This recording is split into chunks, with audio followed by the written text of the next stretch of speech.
Graça e paz, meus irmãos e irmãs. Estou aqui mais uma vez na live do pastor Arthur para trazer a reflexão da palavra. E para isso eu quero ler na primeira carta de Paulo a Timóteo, capítulo 2.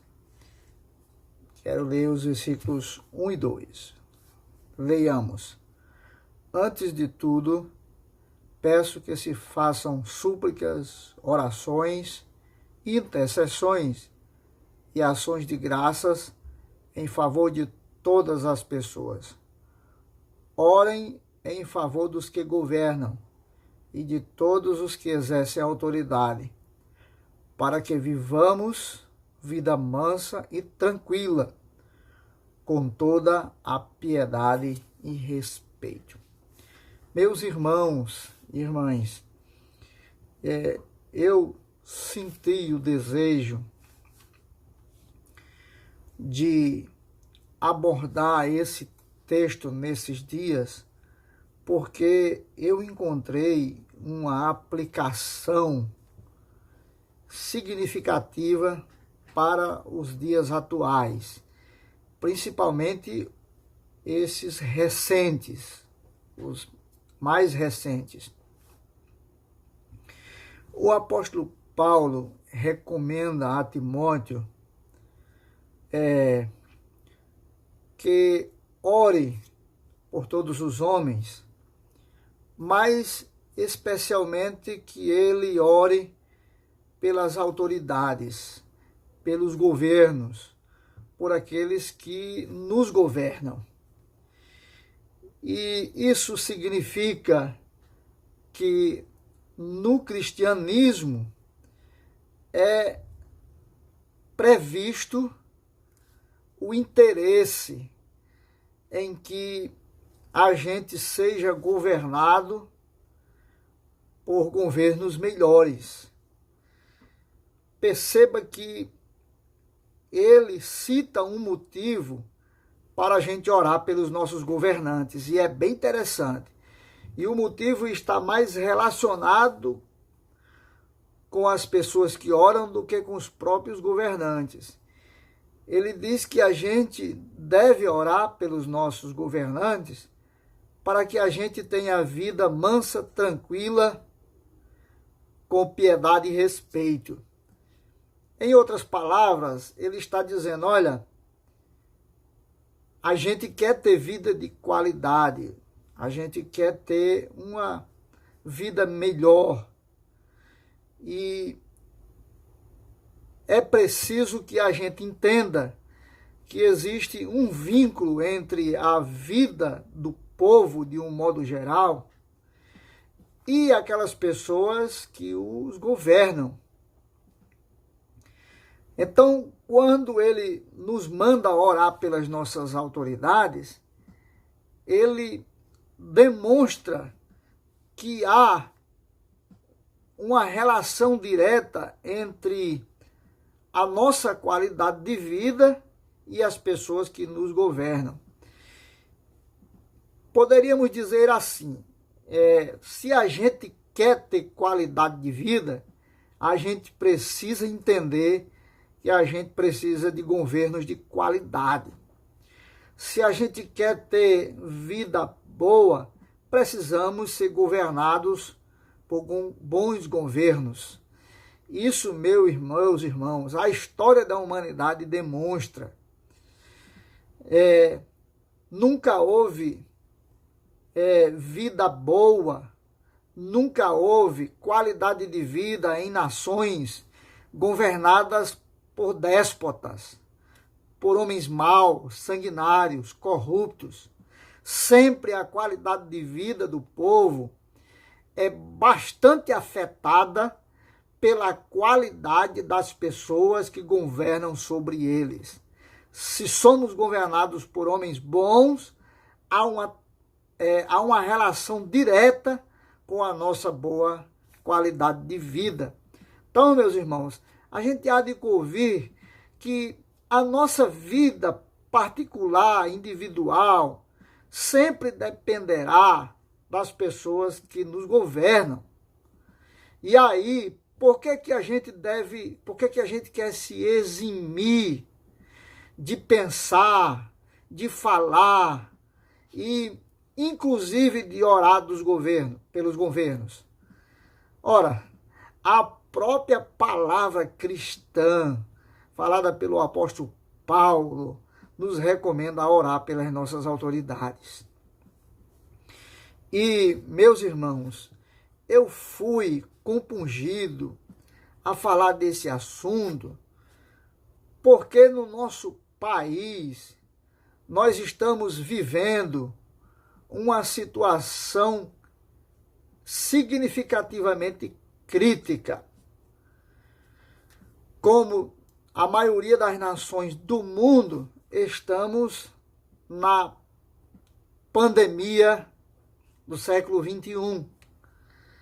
100 anos depois, o mundo passa por uma pandemia. A última pandemia aconteceu nos anos de 1918, 1919. Agora, em 2020, a gente passa por uma outra pandemia. Só que uma pandemia em um outro contexto, cujo contexto agravou bastante o efeito dessa pandemia. E qual seja o contexto? Meus irmãos, os meios de transporte, o relacionamento intercultural, a globalização de um modo geral, como nós estamos vivendo, contribuiu para que essa pandemia ganhasse uma dimensão bem maior do que as outras pelas quais o mundo passou. Pelo menos uma dimensão no aspecto da velocidade. Vocês percebam que a doença chegou aos recantos do mundo numa velocidade surpreendente. Eu lembro que quando o primeiro caso de Covid-19 chegou em Apodi, logo eu fiquei sabendo que tinha sido lá em Soledade, aonde eu vou constantemente, lá na comunidade de Soledade. E eu estava lá e alguém me disse, olha, é naquela casa em frente que moram as duas pessoas que estão contaminadas com o Covid. E isso era mais ou menos início de abril, antes dos meados de abril. E eu fiquei pensando naquela hora e analisando nas circunstâncias. E eu refleti, ora, no mês de novembro para dezembro, alguém lá na China comeu um cachorro cru, depois uma cobra crua, que parece que essa é a origem do vírus, e isso provocou uma mutação desse vírus no organismo desse sujeito. Quando foi no mês de dezembro, esse vírus começa a se espalhar na China, mais precisamente em janeiro, porque em dezembro é o surgimento e em janeiro ele se espalha na China. E agora em abril, o vírus está aqui em Soledade. Você já pensou? Um negócio que começou lá na China, em janeiro praticamente, em abril estava na Soledade. Não é uma questão, uma circunstância a ser pensada, não é algo fenomenal. Então, a globalização trouxe a essa pandemia uma velocidade muito grande. A pandemia ela se agravou muito pela velocidade com que as pessoas se mobilizam, pelo espaço curto de tempo em que as pessoas se locomovem e a dinâmica da locomoção. Pessoas estão viajando pelo mundo todo, o tempo todo. E aí, rapidinho, a pandemia se espalha no mundo.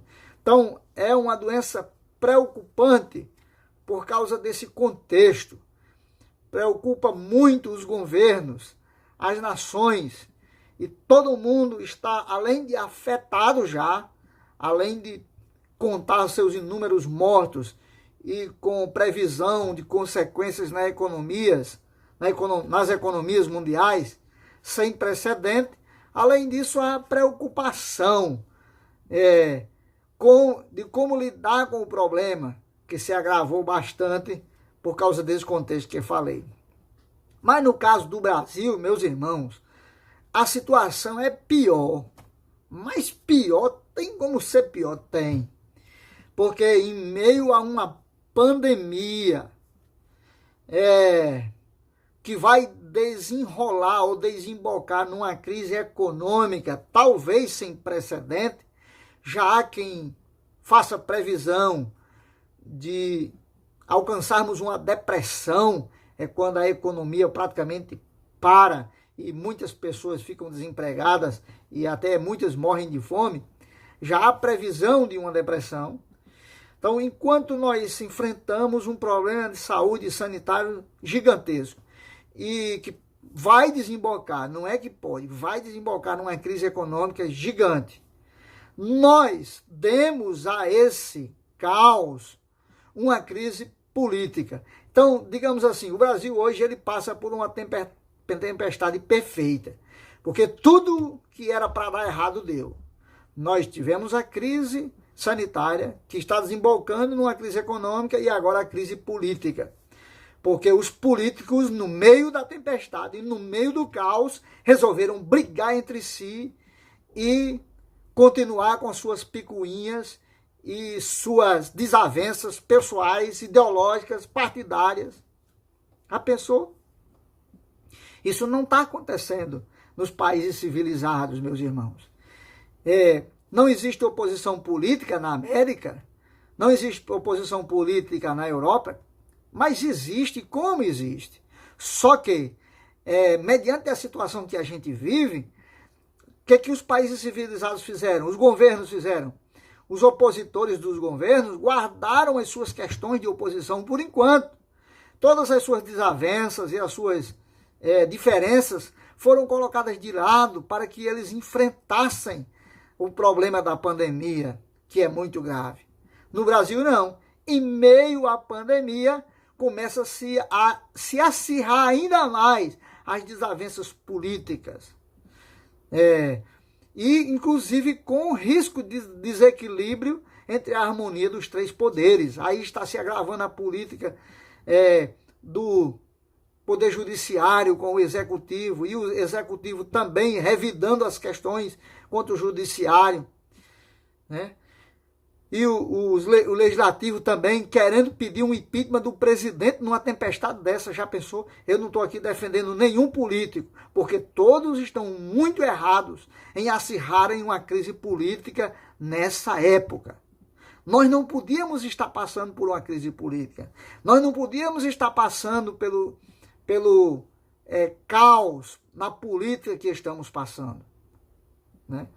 São investigações as mais gigantescas, e agora, para piorar, começa a estourar em todos os cantos do Brasil investigações já para se descobrir desvios de dinheiro, de recursos que foram destinados ao combate ao Covid. E os montes são enormes, os montantes são gigantescos, são muitos desvios de valores gigantescos. Mas o que me preocupa, além da corrupção que está acontecendo nessa hora, como é que um governo rouba o dinheiro que veio para um hospital para curar de pessoas que estão à beira da morte? No Brasil, a gente não sabe dizer como é que isso acontece, mas tem muito.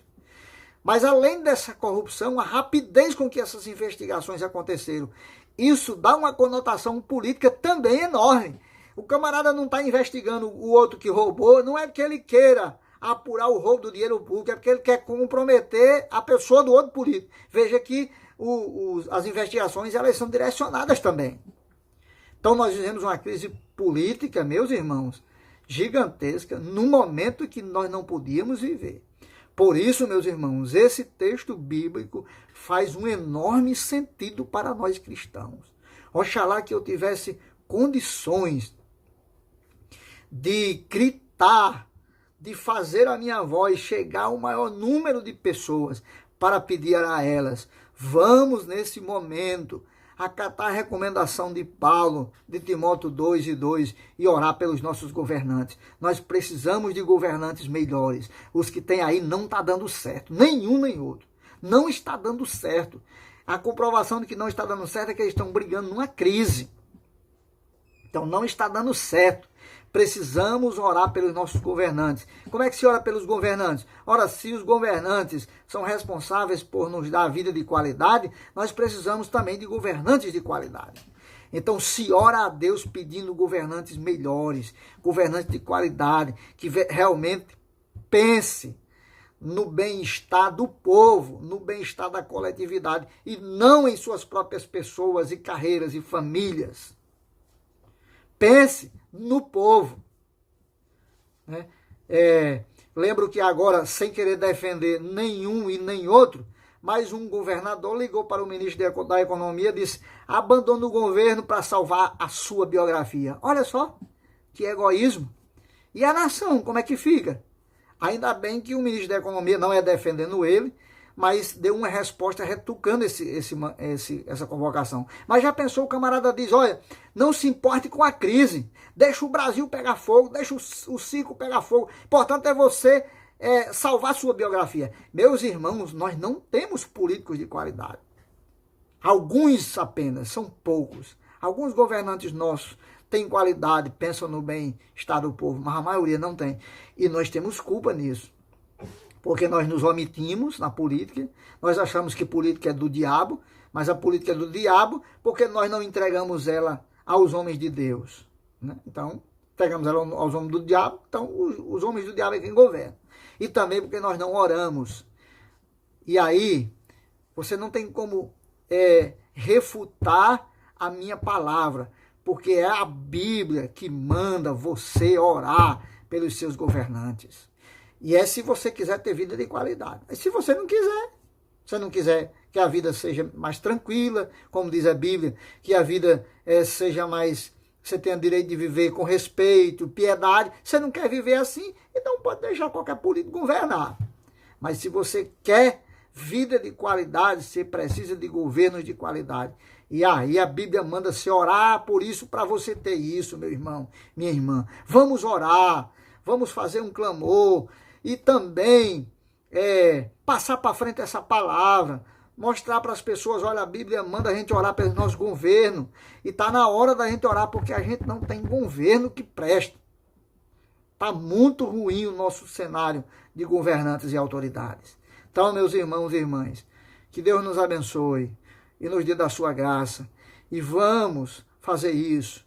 Vamos incluir nossos pedidos de oração, em nossos objetivos de oração, orar pelos que nos governam em todas as esferas, sejam mais local, sejam mais regional, até nível nacional. Precisamos de governos melhores. Vamos orar por isso, para que Deus mude os que estão aí, ou então tire os que estão aí e bote melhores. Que o Senhor nos abençoe e nos dê da sua graça. Amém.